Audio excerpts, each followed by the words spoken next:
People everywhere are starting to listen to him. He's going on French, British, Italian, Japanese television. This is the wide world of Weingarten.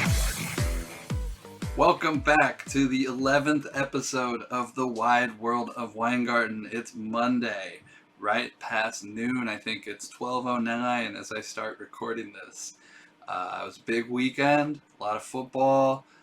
World Series is underway or about to start. We had the last two games of the ALCS and the NLCS. I had a crazy weekend. I'm going to tell you about it. If you've ever seen the movie The Gambler, I'm talking about the 1974 version with a coked up James Caan. You'll have a better idea what I'm talking about. But there's a scene in the movie where he tells his bookie Hips, played by Paul Sorvino, "I could have wiped the floor with your ass by playing just the games I knew I'd win." And Hip says, "Why didn't you?" And James Caan, playing Axel Freed, says, "Listen, if all my bets were safe, there just wouldn't be any juice." And I totally understand where he's coming from there. And I think a lot of people, listening to this show and gambling probably do too. Sometimes you bet stuff because you want the excitement, or you just want to win, or sometimes you want to lose. But not all your bets are necessarily sharp or mathematic based or, plus EV. I was in a situation this last week where I was having a relatively average week to, some little piddling losses, but I was trying to avoid, settling up, having to pay any bookies, especially after I lost some pennant futures. I had the Yankees, I had the Mets, I had the Dodgers preseason, so all those pennant futures cashed this week. Cash negative, on my balance, they went, negative. So that sucked. But beyond that, I had a pretty good college football week. I've been doing pretty well with college football. I mentioned that a couple times. I don't always do well with college football, but for whatever reason, this year I'm winning on college football and giving a lot of it back on Sundays, which I did again this week, mostly via props. I got unlucky and lost some props, and my one big total this week was 49ers under 43 points. It closed 41.5, and it didn't come close. So basically, I was looking at Sunday night. I was over my settle up, and I just didn't really want to pay anything this week because I have a whole bunch of MLB futures cashing soon, hopefully. Player futures like Shohei Ohtani. So my goal is just essentially not to give any money back before these cashed. And Sunday night I was definitely in a spot where I was going to be giving some money back, and I needed some wins. I needed to find something to bet to make up for my props and make up for the 49ers under. And I bet a couple NBA games, and then I don't talk much about the NBA here because I don't really think, being a crappy NBA bettor like I am, that anyone really needs to listen to my NBA bets. It's mostly for my personal entertainment, some of the stuff I bet. And I like to give some bookies some action on some stuff they might win at every now and then, because it helps keep counts and keep them open, and keep people from just cutting you off and saying it's not worth it. So I bet the Warriors last night. I think I laid like minus 150 on the money line. I bet Memphis +5 against the Lakers. I think you can always kind of get good prices fading the Lakers, especially early on the season. Sunday night, it was just a good spot. So I bet both of those, and those won, kind of cut into my losses. But it was a lot of losses, a lot of props lost this week. So I needed more than that to get under my settle up. So I won those two NBA games. I still needed another winner. It was getting late. The 49ers game is going over. So not only did I have all these losses piling up, but I had another loss on the 49ers game that was going on my balance. It was looking bleak. It was looking bleak, and the clock was ticking on the end of the week. So I looked at the NHL. It was one of the only things left. There was a Vegas Knights game, Vegas versus the Islanders. I bet under 5.5 live. I bet under 4.5 live at plus money. I bet the Islanders to win 1-0, the exact final score bet. I bet the Islanders to win 2-0. That ended up actually being the correct final score. It was like 5-1, probably slightly under 5-1 when I finally bet those. So, that NHL win cut into my balance again, and I was finally kind of making some headway against these losses from Sunday. And it was about the end of the clock. We're getting close to 10:30 now, and I looked, I added it all up and did the numbers in my head, and I was $600. I think I was $625 short of a settle up, a pretty large number. So now it's 10:30 at night on Sunday, and I need one more win on something to get me under the setup. And so I click on the live betting to just see what's going on anywhere in the world. And Sunday night at 10:30 is kind of a bad spot to be in if you're looking for something to bet. There's really not much going on. Europe's not awake yet, and there's no soccer or anything. So I'm looking through live betting, and my choices are women's tennis from Kazakhstan. I don't even know if it was WTP. I think it's whatever's even lower than that. Not challengers, but IF something. I'm not sure. Tennis is not one of my markets that I particularly pay attention to. So I had women's tennis, and I had a cricket match from Australia. It was Western Australia versus Southern Australia. I don't know the team names. I don't know anything about cricket, honestly. I don't know how many players are on a team. I've heard the term wicket before, but I can't tell you how they score or how many innings they play, or even if they play innings. But I do know that there's a 3-1 underdog at 10:30 at night, and I needed $625 to get under my settle up. So I bet this cricket match. I think they're called matches. And I bet this women's tennis player in Kazakhstan, who I don't know. I don't know her name. I just knew she was 3-1, and I figured if I took 2 3-1 dogs, I had a decent chance that one of them would cash, regardless of I don't know how cricket works. I don't know how many sets they were playing in Kazakhstan. I mean, I know they were probably playing 2 sets, but I just didn't know what was going on. But I knew I needed $625, so I bet both of them. And finally, it was 11:21. I was tired at this point. I'd been up gambling since the morning, and all day Saturday, and all week before that. So it was the end of a really long week. I just wanted to be done with the gambling, and I had kind of resigned myself to, I'm just going to have to settle this up this week, and that's the way it is. You lose sometimes, you win, hopefully more than you lose, but sometimes you got to pay the bookies. And I went to sleep, and so long story short, now that you've listened to about 8 minutes of this, I woke up this morning and both of the bets I had made won, and I got under the settle up number, and it was a great moment in gambling history, and a great start to Mondays, which usually do not start remotely as great. So that was my story for the weekend. Won my first cricket bet I've ever made. Hopefully it's the last cricket bet I'll ever make. And women's tennis in Kazakhstan, you can add that to the list of things I have bet for real money. That was exciting, but it just reminded me of Axel Fried in The Gambler, which if you haven't seen it, and I'm talking about the 1974 version written by James Toback, it's a great movie, one of my favorites. Highly recommend it if you're a gambler. But it just reminded me of if all my bets were safe, there just wouldn't be any juice. Sometimes it's fun, and that happened to be fun. So now we got a whole bunch of stuff to go over this weekend. There's about 1 million different things to talk about between all the different leagues.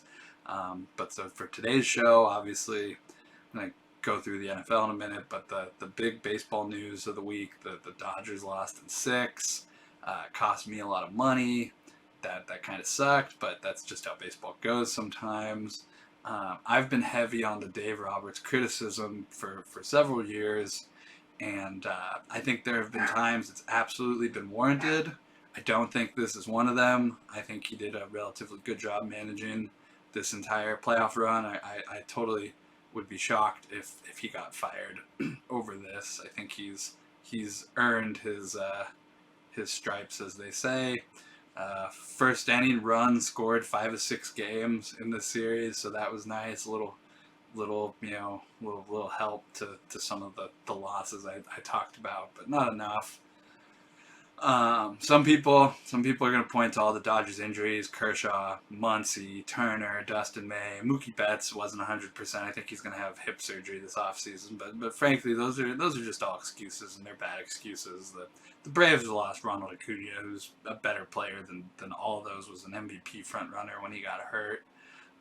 They went out and they traded for Adam Duvall and Eddie Rosario, Jorge Soler, Jock Peterson, and obviously they did not know that Eddie Rosario had taken over. His body had been taken over by Roberto Clemente when they traded for him. But that was obviously an added bonus. He won the NLCS MVP. He could not. Dodgers could not get him out. But I mean, really, if you just want to know why the Dodgers lost, and there'll be a whole lot of people talking about it forever and ever about, oh well, they were injured, or they didn't do this, or Dave Roberts screwed up the pitching. That's all kind of not true. I mean, just look at the box scores. The 4 games the Dodgers lost. Game 1, Betts, Trey Turner, Corey Seager, Justin Turner were the top 4. They went 4 for 16 with no runs, no RBIs, no walks. Game 6, Dodgers lost. Top 4 guys: Betts, Seager, Trey Turner, Will Smith. 1 hit, 1 walk, 1 run. You're just not going to win when the top of your lineup isn't scoring runs. And you could blame the pitching. You could blame the decisions on Dave Roberts, his management decisions. But no, I mean, just look at the box scores. It was all came down to the guys that you pay to hit weren't hitting. And with the season on the line, Game 6, runners on second and third base with 1 out. Dodgers had Albert Pujols and Steven Souza batting. It's just that those were the guys they had up in the biggest spot of the season, and it didn't work out. You can blame the manager, you can blame pitchers, you can blame, leaving leaving Walker Buehler in a little too long, but it just all comes down to the hitting, and that's why the Dodgers aren't back in the World Series. The Astros, on the other hand, they beat the Red Sox in 6 games. Also cost me a lot of money. I really thought the Astros were going to run out of pitching, and I was wrong. The Game 6, Luis Garcia pitched 5.2 shutout innings with 1 hit, 1 walk, 7 strikeouts. He threw 97 miles an hour, eight times in Game 6 after only hitting 97 miles an hour once the entire season. So I mean, he was clearly jacked up to be there, and the Astros they performed. They shut the Red Sox down the last couple games, and again, it cost me a lot of money. If MLB awards were voted on after the playoffs or in the middle of the playoffs before the World Series, I would expect Luis Garcia would likely win the Rookie of the Year. So it's probably a little disappointing that he's not going to win it, but I never bet on him, so I'm not that upset. Yordan Alvarez, he's one of my favorite players. I haven't really talked about him that much on the show or talked about him lately, but I did bet him 200-1 to win the Rookie of the Year, and I've always been a fan of him. He's one of the best players in baseball, and hopefully he'll start to get the recognition that he deserves in the World Series. Now he's the MVP favorite. I think at 8.5-1 for the World Series. He also won the ALCS MVP. He had 7 hits in the final 2 games of the series, while the Red Sox entire team had 5. He's the first player to ever out-hit the opposition in the final 2 games of a playoff series. I thought that was a interesting stat, very impressive. So I've talked a little bit about baseball cards. I said baseball cards is going to be something that we'll talk about more after the World Series. It's mostly an off-season thing for me, but I think just time-wise, it's better to focus on it when there's not stuff going on. But I did want to real quickly talk about Yordan Alvarez and Yordan Alvarez cards and show you some of the stuff I bought recently in the last year or so with Yordan. So if you're watching this, I'm holding the cards up now. I'll describe them for the audio people, but this is my first card. It is you can see a Yordan Alvarez Bowman Chrome Autograph Atomic 1 out of 100 PSA Gem Mint 10 card. I'm trying to make sure you can see it without the reflection and everything. It's a great card. I also have his second Bowman Chrome rookie card. Sorry, I'm trying to get it up here with the camera. Get the glare out. Got to work on this for the future. It's not great. We're going to have to figure out a better way to show these cards so you can see them without the reflection of all this crap. But it's a PSA 10 Yordan autographed rookie card. I got both of his Atomic PSA 10 cards, and then I have a PSA 10 purple chrome and a Beckett 9.5 purple chrome, which I'm trying to get so you can see it without getting all this reflection from my computer. These are the purple chrome cards. These are pretty cool. Probably going for $800,000 each right now. On eBay, I've been looking this Bowman Chrome. This is the best card. It's a PSA 10 Atomic Chrome. I saw it listed for $5,000 on eBay. That's never gonna happen. I'd be happy getting $2,000 for it. I think that might be a reasonable price with the PSA 10 grade. And like I said, we'll go into talking about cards and valuing cards and how to find good prices and compare prices after the World Series. But my advice for eBay, especially if you're going after a Yordan Alvarez or something like this, is to look at the recent sale prices for actual comps. I was looking at the Atomic Chrome comps, and they were like,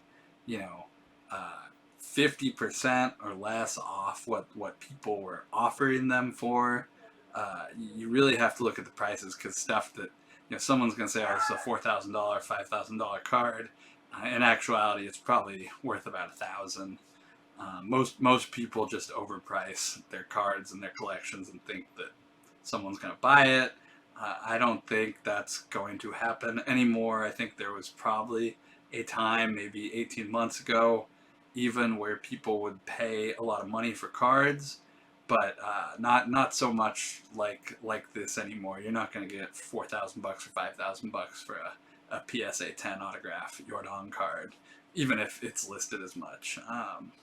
But I will probably try to sell a couple of these cards just because, if you're not selling your cards when the market's hot, then you're just a collector. And I do like to collect cards, but I don't have much of an attachment to a lot of these. So if the market is going to give me a very good price, I will probably take it in the next couple weeks, or probably I'll try to post some stuff during the World Series and see if I get any bites. We'll go over the World Series tomorrow, the MVP favorites, all the stuff. It was a pretty impressive run for the Braves to get here. They were 52-55 at one point, and they ended the season 32-18 and beat the Dodgers. So that's baseball. It was not a great baseball week for me. It cost me a lot of money. I was really expecting the Dodgers to at least go to 7 games, but that didn't happen. So on to the NFL stuff. We have a lot to talk about in the NFL. The AFC is wide open right now. If the playoffs started today, the Bengals would be the number 1 seed. I don't think anybody saw that coming. The Raiders, Titans, and Bills would be joining them as division winners. The Ravens, Chargers, and Browns would be wild card teams. You notice one of the teams I didn't mention was the defending AFC champions, the Kansas City Chiefs. They would not be in the playoffs if the playoffs started today, and I would win a lot of money on that, so that would be cool. The game of the week that I was looking the most forward to is the Ravens versus the Bengals, and that game absolutely delivered. Bengals won 41-17. There's so many storylines to talk about in this game. Jamar Chase had 201 receiving yards, an 82-yard touchdown catch. That was probably one of the highlights of the entire weekend. His Offensive Rookie of the Year odds on Chase dropped to plus 120. And I've been saying for a couple weeks that he deserved to be the favorite, but those odds weren't great. It's occurred to me that I've been wrong a couple times, and I might have been slightly wrong on Chase. Now he's plus 120, and I think that's too high. I think he should not probably even be plus money at this point. Granted, injuries are a thing, and a hamstring or something could sideline him for a couple weeks and keep him from winning. But you obviously have to acknowledge that he's the favorite right now and deserves a low number versus everybody in that market. I still haven't bet him. I did make a small bet on him for Offensive Player of the Year, but I don't think he's going to win that either. I just thought it was a nice 100-1 shot. Chase, though, I got some numbers on him. Let's see, what do I have here? You might just want to cut this part out. Yeah, definitely cut this part out. I'm just going to go back into the Bengals game. There was a lot of awards fallout from the Bengals-Ravens game. Jamar Chase is now the legitimate Offensive Rookie of the Year favorite and unlikely to be caught, at least in the near term. Zach Taylor, he's on the move for Coach of the Year. He's down to 10-1 at DraftKings from 35-1 last week. Circa obviously was ahead of that. I think they had him at 7-1 or 8-1. Lamar Jackson dropped back to 25-1 for MVP, and Odafe Owe is now the second favorite for Defensive Rookie of the Year.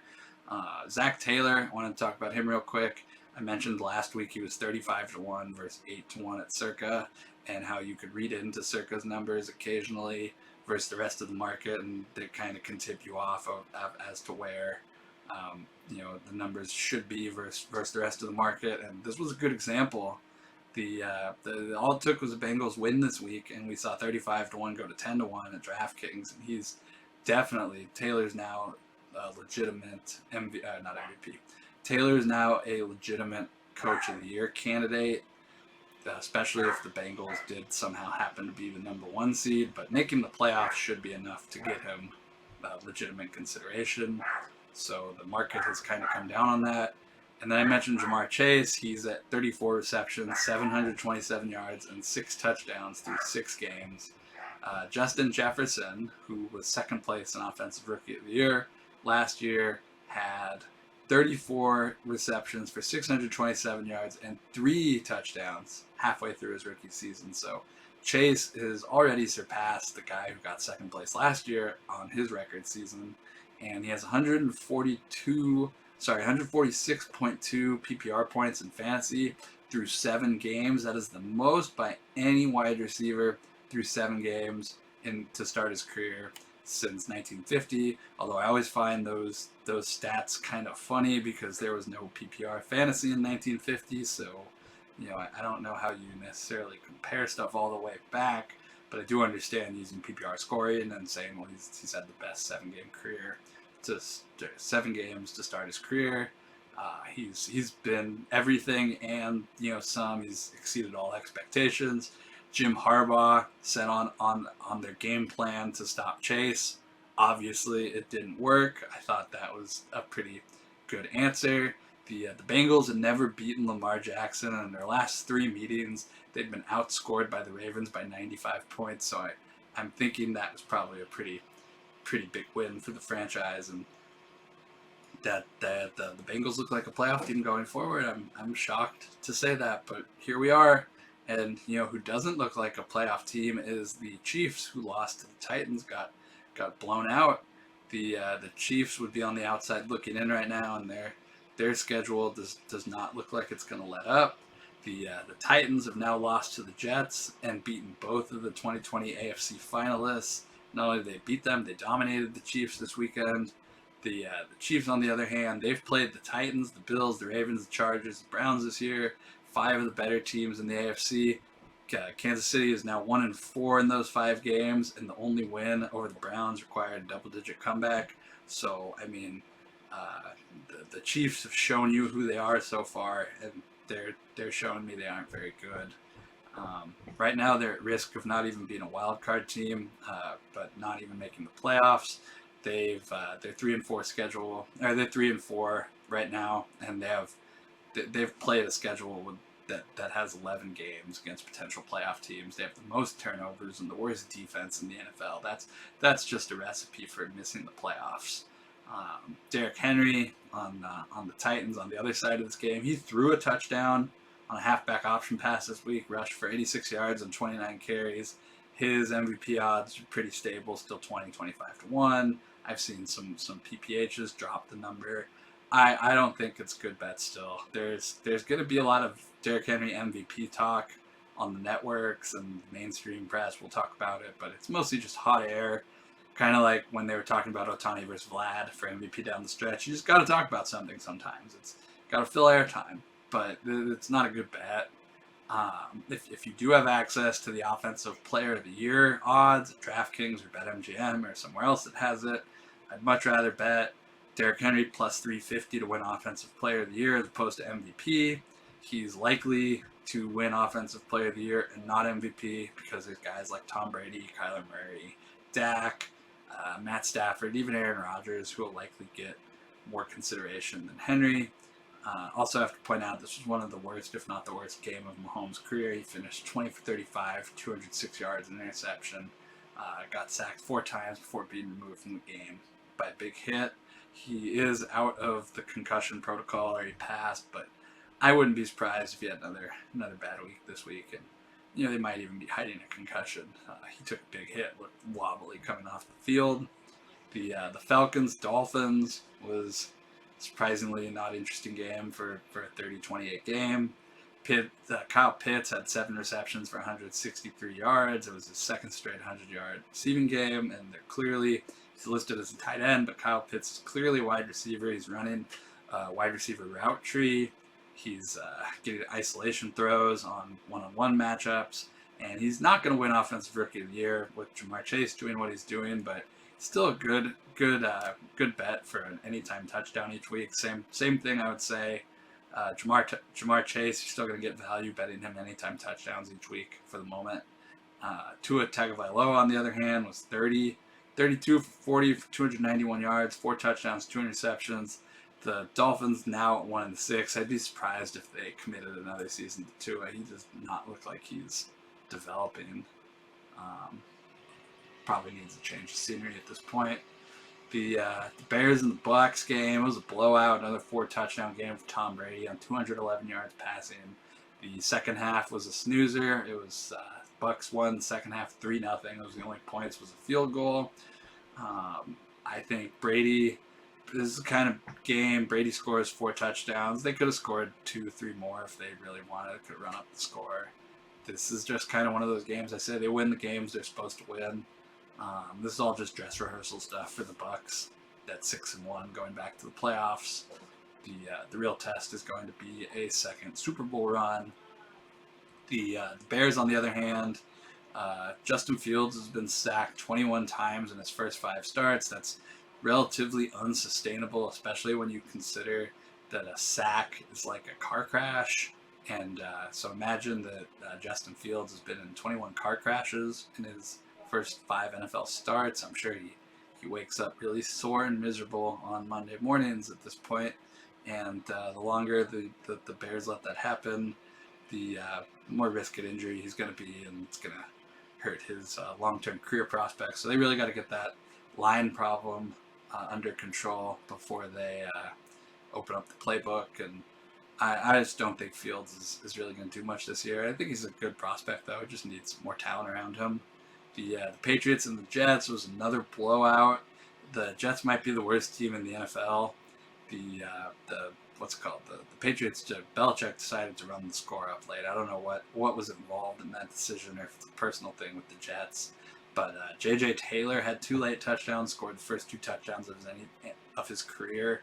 The anytime score on J.J. Taylor was plus 750. And apparently it was as high as like 40-1 earlier in the week because he wasn't supposed to be active.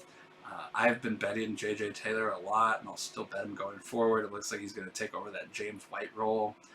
Damian Harrison will be the every down back, but Taylor will be the third down guy out of the backfield, I expect. The Patriots, 2 of their 3 wins have come against the Jets, and I think they've just looked average against other teams and beat up on the Jets. I still don't think they're a playoff team, especially with the field being crowded like it is. The Panthers and the Giants. This was a game I didn't really watch much of. I don't have much to say. Neither of these teams are really going anywhere this year, so I'm not going to spend much time on them. The Lions and the Rams. I watched this whole game. My red zone wasn't working yesterday, so I watched football the old-fashioned way. I watched Chiefs Titans in the morning and the Lions Rams in the afternoon. The Lions really tried to pull out all the stops. You'd think this was their biggest game of the season, kind of. They had a surprise onside kick. They had 2 fake punts. They were playing like Coach Kevin Kelly was like a Presbyterian game or something. The way they were running that offense, but it didn't really matter. Rams put them away late. Jared Goff is still Jared Goff, and I get to repeat my favorite stat, which I've said on probably almost every show so far, but Jared Goff has yet to win a game in the NFL that Sean McVay was not his head coach. I don't expect that to change in the near future, but yeah, that was a bad game. Bad loss for the Lions, who are now 0-7. They tried really hard. You could tell, sometimes winless teams don't try very hard, but you could tell the Lions, they tried as hard as they could, but it's probably not going to matter that much going forward. I wouldn't be surprised if they start mailing it in. Dan Campbell already called out Jared Goff, so he played that card. He already played all the trick plays, and it comes down to they don't have the depth or the talent to compete in the NFL right now at the level that's expected, and I don't think that's going to change as long as Jared Goff's running this offense, and they're not letting him throw the ball downfield very much, so that doesn't help either. They don't trust him to make big throws. I just look at this as a team that's really not going anywhere this year, and they need some serious rebuilding and find some new building blocks. They don't have much on the roster. The Eagles Raiders, it was Raiders 33, Eagles 22. Looked like an Eagles home game in Vegas, and the line went from Eagles +3 to pick on game day. I thought the Eagles would have been much more competitive. It wasn't even as close as the score would suggest. Jalen Hurts still looks raw and polished. I think he could probably benefit from some time on the bench behind a veteran, but the Eagles don't have that luxury. Derek Carr is 34 for 323 yards passing, 2 touchdowns and an interception. The Raiders are 2-0 since they fired Gruden, and I said their season was over. They are also the current AFC West champion. So again, probably something I was wrong on. I'm wrong a decent amount, so I'm not going to lose much sleep over it. But I do still think the Chargers are a better bet for the division. I'm gonna stop touting the Broncos. They've already cost me a lot. The Texans-Cardinals game was another one of those afternoon blowouts. It was a good time to take a nap. Texans lost 31-5. They're now 1-6 with 6 straight losses. They've been outscored 102-8 on the road in their last 3 games. That's pretty bad. That's really not much to say about that. About Texans, lost season for them. Hopefully they can recoup some draft capital, trade Watson, and build back up. But this is a bad team, bad franchise. The Cardinals, on the other hand, Kyler Murray is still the MVP favorite. He had 3 touchdowns and an interception. The Arizona offense is just so hard to defend against with the 4 receivers they have and Zach Ertz and competent running backs. It's an interesting team they have, and potentially a Super Bowl contender, as crazy as it sounds to call the Arizona Cardinals and Cincinnati Bengals Super Bowl contenders. I wonder what odds you could have got on Cardinals versus Bengals to be the Super Bowl matchup before the season. Might still be worth looking into, just at least for the hilarity of being able to say you bet the Cardinals versus the Bengals to be the Super Bowl matchup. Nobody who follows football for years and years would ever expect that to be a Super Bowl matchup. I skipped over the Packers game, Packers-Washington. Packers have won 6 straight games since an opening week blowout loss to the Saints in Jacksonville. Rodgers still in that second MVP tier, right below Brady, but above Stafford, or kind of right around Stafford. Rodgers was 23 for 35, 274 yards, 3 touchdowns. Aaron Jones was the Packers' leading rusher with 19 yards. I was surprised how they abandoned the running game. Packers look like they're on their way to another NFC North title. The Washington franchise is quickly falling out of relevancy again. Then Cardinals 49ers was Sunday night game. That was the game. I said I bet under 43. It closed 41.5. Never really had a chance at the under. The weather was bad, but there were a lot of pass interference calls. Set up some cheap touchdowns for the Colts. They got most of their yardage on the night off pass interference calls, and the 49ers just kind of look like they're on the outside looking in on that NFC West with Jimmy G, and the Rams with Stafford, and Cardinals with Kyler Murray. It does not look like it's going to be the 49ers' year. The Seahawks are on Monday Night Football tonight versus the Saints. I did make a couple small first touchdown bets on that game. I bet Jameis Winston 22-1, Geno Smith 25-1 first touchdown. That's my only action so far. I'm tempted to bet the under. I'm tempted to bet some alternate unders at like 32 or 29.5. I do like betting under 20 when I can find those numbers. Usually I get like 20-1, 18-1. Sometimes on higher spreads you get 50, or I've seen 80, 100. I could see this being an incredibly low scoring game. I just don't necessarily want to tie up a whole bunch of money on alternate unders tonight. But like I said, I like the first touchdown props for Geno Smith and Jameis Winston. That's kind of a wrap up of the NFL stuff that went on this weekend and the impacts on awards. Tomorrow I'll go through the awards numbers at all the different books, and we'll talk about some of the division futures and to make the playoff odds and how that stuff has changed. As far as golf, wasn't a super exciting weekend. The Zozo, Hideki Matsuyama won. He didn't really have much competition down the stretch except from a little bit from Cameron Tringali. I didn't really bet a ton on it. I had KHLE, bet a little bit live on Matsuyama just to cover my losses, so that was whatever. The Euro event, that didn't look like I had anything in contention early, and I stopped really paying attention to it, so there's no I don't think there's a Euro event this week. I have to double check that. But Bermuda, the PGA is going from Japan to Bermuda this week. A lot of the players who are in the Zozo field will not be playing in Bermuda because it's a cross multiple continent trip, I guess. Quick turnaround from Japan to Bermuda.